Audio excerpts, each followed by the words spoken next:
भारतीय सेना ने पाकिस्तान को दी चेतावनी। कहा, पाकिस्तान ने आज रात कुछ किया तो बड़ा हमला होगा। तीनों सेना मिलकर जबरदस्त जवाब देगी। भारतीय सेना बोली, आगे क्या होगा कहना मुश्किल है, लेकिन सेना के पास आगे का प्लान है। 24 घंटे अलर्ट पर है। सीजफायर पर भारतीय सेना का बयान। पाकिस्तान के डीजीएमओ ने डरकर 10 मई की सुबह कॉल किया। दोपहर 3:35 पर भारत के डीजीएमओ से बात हुई। भारतीय सेना ने प्रेस कॉन्फ्रेंस कर डे टू डे एक्शन के सबूत के साथ जानकारी दी। कहा, पाकिस्तान के 100 आतंकी मार गिराए। भारत ने एलओसी पर पाकिस्तान के 35 से 40 जवान मार गिराए। 9 आतंकी कैंप को तबाह किया। भारत ने पाकिस्तान के फाइटर जेट्स तबाह किए। भारत के सारे पायलट सेफ हैं। भारतीय सेना का बयान। भारतीय सेना की 2 टुक जरूरत पड़ी तो और आतंकी कैंप उड़ाएंगे। पाकिस्तान जैसा करेगा वैसा हमला होगा।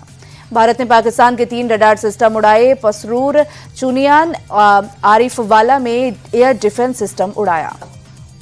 भारतीय सेना की कार्रवाई में सिर्फ आतंकियों को चुन चुनकर मारा गया। पाकिस्तान ने भारत के आम नागरिकों को निशाना बनाया। ऑपरेशन सिंदूर पर बोले रक्षा मंत्री राजनाथ सिंह, भारत सेना ने रावलपिंडी तक धमाका किया। पाकिस्तान आर्मी के हेडक्वार्टर तक भारत की धमक। रक्षा मंत्री राजनाथ सिंह बोले, सिंदूर मिटाने वालों से बदला ले लिया गया है। पीओके में सेना के ऑपरेशन पर बोले रक्षा मंत्री, आतंक के आकाओं के लिए पाकिस्तान भी सुरक्षित नहीं है। ब्रह्मोस मिसाइल को लेकर बोले राजनाथ सिंह, ये सिर्फ हथियार नहीं, दुश्मनों को मैसेज है। अब लखनऊ में बनेगी ब्रह्मोस मिसाइल। रक्षा मंत्री राजनाथ सिंह ने ब्रह्मोस टेस्टिंग फैसिलिटी का वर्चुअली उद्घाटन किया। ब्रह्मोस टेस्टिंग फैसिलिटी के उद्घाटन समारोह में सीएम योगी भी हुए शामिल। ब्रह्मोस मिसाइल के मॉडल के साथ फोटो खिंचवाई। यूपी के सीएम योगी आदित्यनाथ बोले, ऑपरेशन सिंदूर में तीनों सेनाओं ने कमाल किया। ब्रह्मोस की ताकत तो पाकिस्तान वालों से पूछो।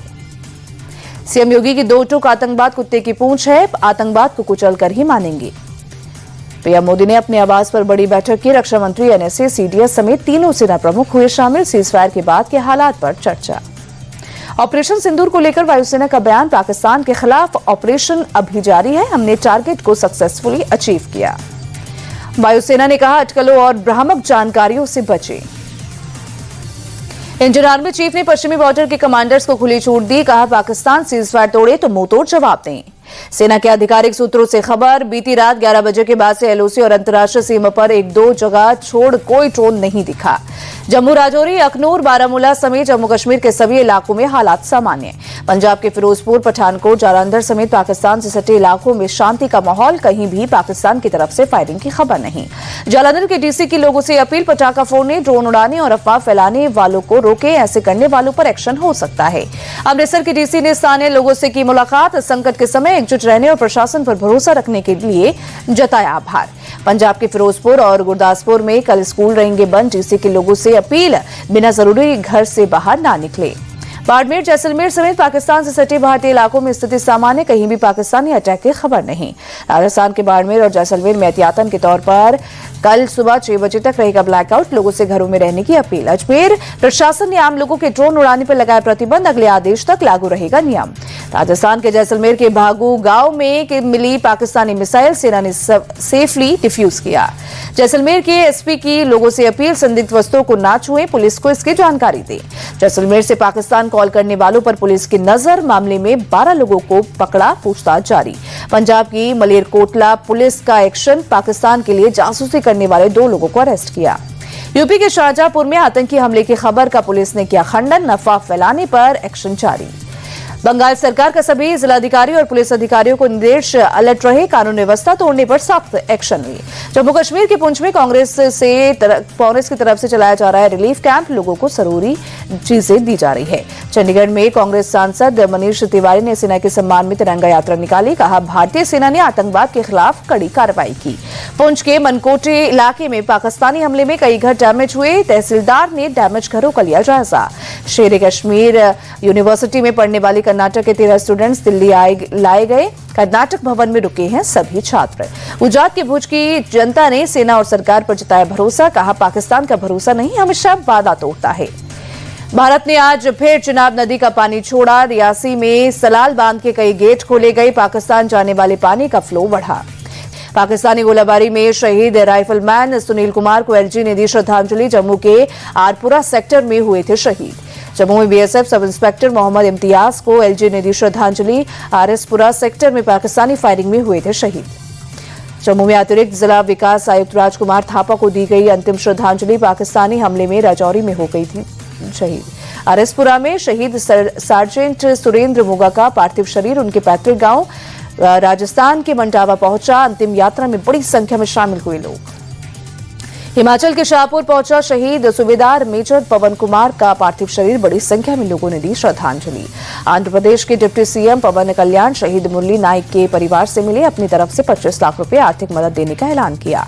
आंध्र प्रदेश सरकार ने भी मुरली नाइक के परिवार को मदद का ऐलान किया। 50 लाख रुपए खेती के लिए 5 एकड़ जमीन, घर बनाने के लिए 300 एकड़ जमीन और परिवार के एक सदस्य को नौकरी देगी।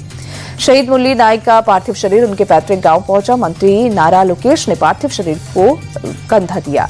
नेपाल में भारत के राजदूत ने सुदीप नरपाने के परिवार से की मुलाकात। पहलगाम हमले में मारे गए हैं सुदीप। दिल्ली एयरपोर्ट से विमानों का परिचालन सुचारू रूप से जारी। कुछ वजहों से विमानों के शेड्यूल में बदलाव हो सकता है। साउथ कश्मीर में 20 जगहों पर जांच एजेंसियों की छापेमारी। स्लीपर सेल मॉड्यूल से जुड़े कई लोग हिरासत में लिए गए। जम्मू कश्मीर बीजेपी के नेता रविंद्र रैना बोले, पाकिस्तानी आर्मी कायर है, भारत ने जवाबी कार्रवाई की तो युद्धविराम की बात करने लगी। यूपी के डिप्टी सीएम केशव प्रसाद मौर्य बोले, भारतीय सेना ने आतंकी ठिकानों को तबाह किया, साथ ही पाकिस्तान फौज को भी सबक सिखाया।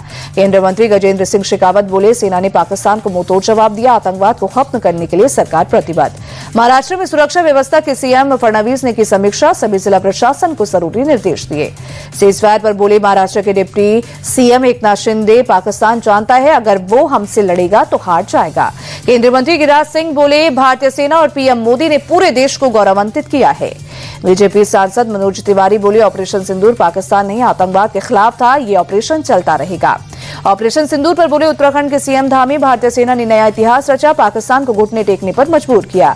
सीएम धामी ने नेपाल सीमा पर बनबासा में तैनात एसएसबी के जवानों से मुलाकात की। सीएम ने जवानों को संबोधित किया। हरियाणा के मंत्री अनिल विज ने पाकिस्तान को नापाकिस्तान बताया। कहा, झूठ बोलना, छल करना, धोखा देना उसका हथियार है। कांग्रेस नेता दिग्विजय सिंह का बड़ा बयान, पाकिस्तान आतंकवादियों का गढ़ बन गया, पाकिस्तान सरकार खुलेआम आतंकियों को ट्रेनिंग देती है। कांग्रेस नेता राहुल गांधी और अब मल्लिकार्जुन खड़गे ने पीएम मोदी को लिखी चिट्ठी। ऑपरेशन सिंदूर और सीजफायर पर संसद का विशेष सत्र बुलाने की मांग की। पाकिस्तान के बीच सीजफायर पर अमेरिका के राष्ट्रपति ट्रंप का बयान, भारत के ताकतवर नेतृत्व पर गर्व, युद्ध न रुकता तो कई लोगों की जान जा सकती थी। राष्ट्रपति ट्रंप बोले, मैं भारत के साथ ट्रेड बढ़ाने जा रहा हूं, कश्मीर मुद्दे के समाधान की भी कोशिश करूंगा। राज्यसभा सांसद कपिल सिब्बल बोले, ट्रंप के बयान को लेकर बहुत सारे सवाल हैं, सरकार सर्वदलीय बैठक या संसद का स्पेशल सेशन बुलाकर चर्चा करे। कांग्रेस नेता सचिन पायलट का केंद्र सरकार से सवाल, क्या वो ट्रंप की मध्यस्थता वाली बात से सहमत है? ट्रंप का सीजफायर का ऐलान करना चौंकाने वाला था। सचिन पायलट की मांग, सरकार संसद का स्पेशल सेशन बुलाए, पहलगाम हमले से सीजफायर तक एक एक बिंदु पर बात हो। ट्रंप की मध्यस्थता वाले बयान पर बोले आरजेडी नेता मनोज झा, किसी तीसरे देश की जरूरत नहीं, सरकार को ट्रंप के बयान का विरोध करना चाहिए। शिवसेना यूबीटी की नेता प्रियंका चतुर्वेदी ने भी ट्रंप के ऑफर का किया विरोध। कहा, अमेरिका या किसी तीसरे देश की जरूरत नहीं। ट्रंप के सीजफायर ऐलान पर बोले कांग्रेस सांसद प्रमोद तिवारी, आज पूरा देश इंदिरा गांधी को याद कर रहा है। दिल्ली में कांग्रेस मुख्यालय के बाहर लगे पोस्टर, स्लोगन लिखा है, इंदिरा होना आसान नहीं और भारत को इंदिरा की याद आती है। बिहार कांग्रेस चीफ राजेश कुमार बोले, अगर आज इंदिरा गांधी पीएम होती तो पाकिस्तान को करारा जवाब मिलता। कांग्रेस सांसद मनीष तिवारी बोले, 1990 के बाद भारत पाकिस्तान में जब भी टकराव हुआ है, बाहरी देशों ने मध्यस्थता की है, इस कटु सत्य पर पर्दा नहीं डाला जा सकता। असम के सीएम हिमंता बिस्वा शर्मा ने पूर्व पीएम इंदिरा गांधी की आलोचना की। कहा, बांग्लादेश का निर्माण ऐतिहासिक गलती थी, आज वहां क्या हो रहा है सबको पता है। पीडीपी चीफ महबूबा मुफ्ती बोली, युद्ध समस्या का समाधान नहीं है, लोगों को धैर्य रखना होगा। पाकिस्तानी हमले में घायल लोगों से अस्पताल जाकर मिली महबूबा मुफ्ती। कहा, जिनका भी नुकसान हुआ है सरकार मुआवजा दे। सीएम योगी ने गोरखपुर में परमहंस श्री योगानंद की जन्मस्थली के पर्यटन विकास परियोजना का शिलान्यास और भूमि पूजन किया। यूपी के 11 आईपीएस अधिकारियों का तबादला, तरुण गाबा लखनऊ के पुलिस महानिरीक्षक बनाए गए। सीएम धामी ने देहरादून में Harbans Kapoor memorial community hall का किया उद्घाटन। 12 करोड़ से ज्यादा की लागत से बना है। सिंधुदुर्ग के राजकोट फोर्ट में छत्रपति शिवाजी महाराज की नई प्रतिमा का अनावरण, सीएम फडणवीस और डिप्टी सीएम शिंदे ने किया अनावरण। छत्तीसगढ़ के बीजापुर में एंटी नक्सल ऑपरेशन का असर, बेखौफ होकर बच्चे स्कूल जा रहे हैं। बीजापुर के कलेक्टर बोले, पिछले 5 साल में 250 स्कूल फिर से खुले हैं, घर घर जाकर बच्चों को स्कूल जाने के लिए मोटिवेट करेंगे। यूपी के बुलंदशहर में एनकाउंटर के दौरान 2 बदमाश पकड़े गए, एक कार और एक हथियार बरामद। जम्मू कश्मीर के डोडा समेत कई इलाकों में बदला मौसम का मिजाज, कई इलाकों में झमाझम बारिश हुई। वित्त वर्ष 2026 में भारतीय अर्थव्यवस्था 6.5% की दर से बढ़ने की संभावना, CII का अनुमान। ट्राई नेशन सीरीज के फाइनल मुकाबले में भारतीय महिला क्रिकेट टीम ने श्रीलंका को 97 रन से हराया। भारत ने 343 रन का दिया था टारगेट। श्रीलंका की टीम 245 रन पर ही ऑल आउट हुई। भारत की तरफ से स्मृति मंदाना ने 116 रनों की पारी खेली। हरलीन देओल ने 47, कप्तान कौर ने 41 और जेमिमा रोड्रिग्स ने 44 रन बनाए।